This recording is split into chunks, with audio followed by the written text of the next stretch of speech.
सलाम, नमस्ते, सत श्री अकाल। मैं हूं रजा और आप देख रहे हैं रजा ग्राफी की मिडिल ईस्ट स्पेशल रिपोर्ट। देखिए, डोनाल्ड ट्रंप ने पाकिस्तान से कह दिया था और पाकिस्तान भी राजी था कि हम गाजा में अपनी फौज भेजेंगे।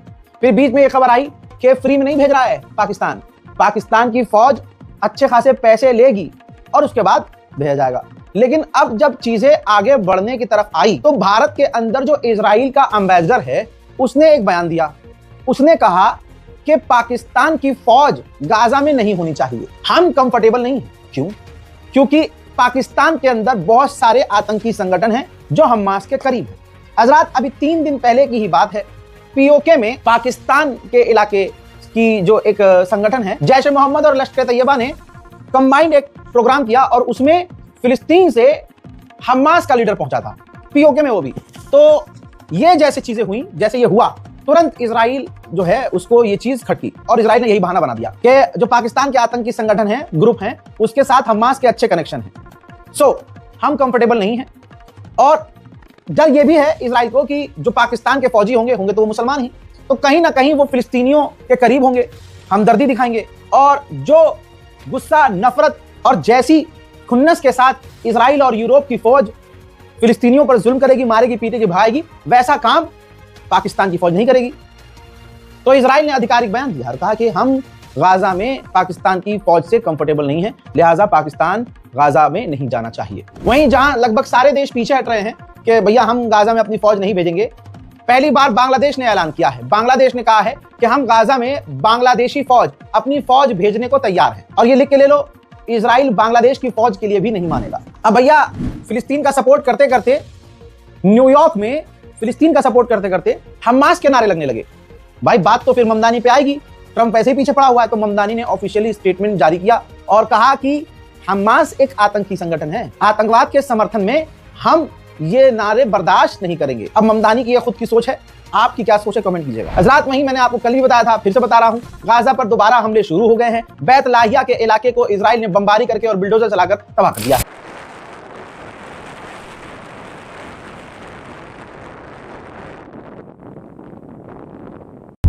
हजरात, बस आप ये समझ लीजिए कि गाजा के 35,000 ऐसे लोग हैं जो आधे बहरे हो गए हैं या पूरी तरह से बहरे हो गए हैं। अल्लाह अकबर, जरा इस चीज को तसव्वुर कीजिए, सोच के देखिए। भारतीय तो हमेशा अच्छा सोचने में काफी आगे होते हैं ना, तो सोचिए, इमेजिन कीजिए कि इतनी बमबारी गाजा में हुई, इतनी तबाही और इतनी बार बमबारी और ऐसे खतरनाक कि 35,000 लोग बहरे हो गए। अल्लाह अकबर। जब हम बिस्तर पर जाते हैं कितने सुकून से जाते हैं। हमारे वतन में जो कुछ हो रहा हो, ठीक है, मुसलमानों को मारा जा रहा है, दलितों को मारा जा रहा है, ईसाइयों को मारा जा रहा है, सरकार हम पर जुल्म कर रही है, जो भी कर रही है, लेकिन वतन अपना वतन है।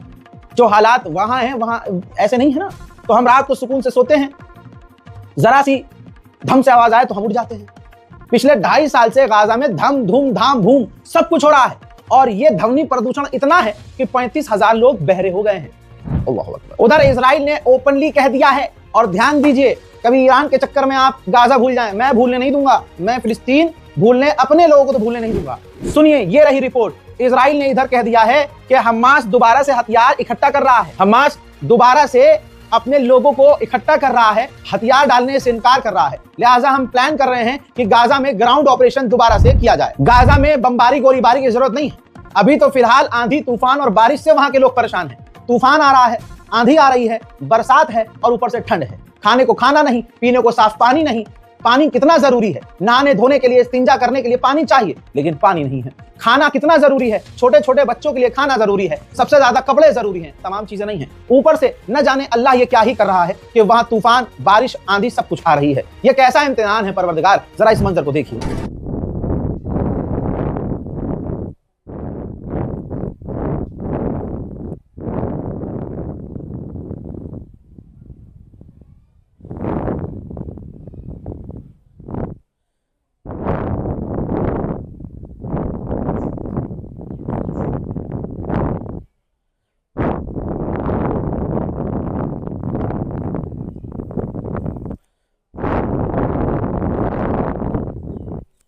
इसीलिए मैं ये अकाउंट डिटेल शेयर करता हूं आप लोगों तक कि अगर किसी के मन में आ जाए और वो सोचे या अल्लाह मैं तो मदद करना चाहता था लेकिन कोई रास्ता नहीं था, तो वो बहाना नहीं है आपके पास। दिल जब करे कि हाँ हमें गाजा तक एक टाइम का खाना पहुंचाना है, 4 लोगों का, भाई मैं बेड़ा उठा रहा हूं, मैं इतना पैसा भेज देता हूं, वहां 4 लोग मेरी तरफ से खाना खा लेंगे, कम से कम गुनाह का भार तो हल्का होगा, अरे कुछ नेकी तो होगी। अगर दिमाग में ऐसी अच्छे ख्याल गलती से आ जाएं तो ये डिटेल याद रखिएगा।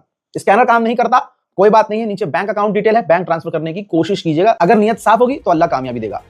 वहीं दोस्तों, एक तो अमेरिका एहसान करता है इजराइल पर, ले हथियार, ले पैसा, ले मिसाइल, ले रॉकेट, ले इंटेलिजेंस, और अमेरिका की इतनी मेहनत के बाद थूक रहा है नेतन्याहू इनके मुंह पे। पता है नेतन्याहू ने क्या कहा? नेतन्याहू ने एक इंटरव्यू में कहा कि अगले 10 सालों के अंदर हम अमेरिका के एड पर से निर्भर खत्म कर देंगे। मतलब अमेरिका के ऊपर हम जो निर्भर रहते हैं कि अमेरिका हमें खाना दे, पैसा दे, हथियार दे, फंड दे, ये 10 सालों में हम किसी के ऊपर निर्भर नहीं होंगे। अब दोस्तों खुला झूठ चल रहा है नेतन्याहू का। आप ट्रंप से और नेतन्याहू से अगर ये उम्मीद करें, और एक आदमी और है, इन तीनों से अगर आप ये उम्मीद करें कि ये सच बोलेंगे तो हमसे बड़ा चूक कोई नहीं है।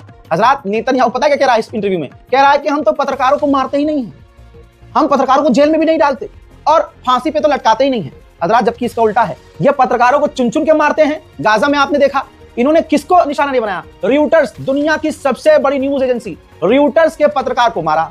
इन्होंने अल जजीरा की महिला पत्रकार को निशाना बनाकर स्नाइपर ने गोली मारी। इन्होंने बीबीसी के पत्रकारों पर हमला किया, अरब के टेलीविजन के पत्रकारों के ऊपर हमला किया। इन्होंने फिलिस्तीनी कैमरामैन को कत्ल किया और आज भी ये फिलिस्तीनी पत्रकारों को मार रहे हैं। इजराइल की जेल में अभी भी सैकड़ों पत्रकार हैं और न जाने, यहाँ ये बात सच है कि ये पत्रकारों को फांसी नहीं देते, क्योंकि वहां तक पहुंच नहीं देते, ये साले गोली मार देते।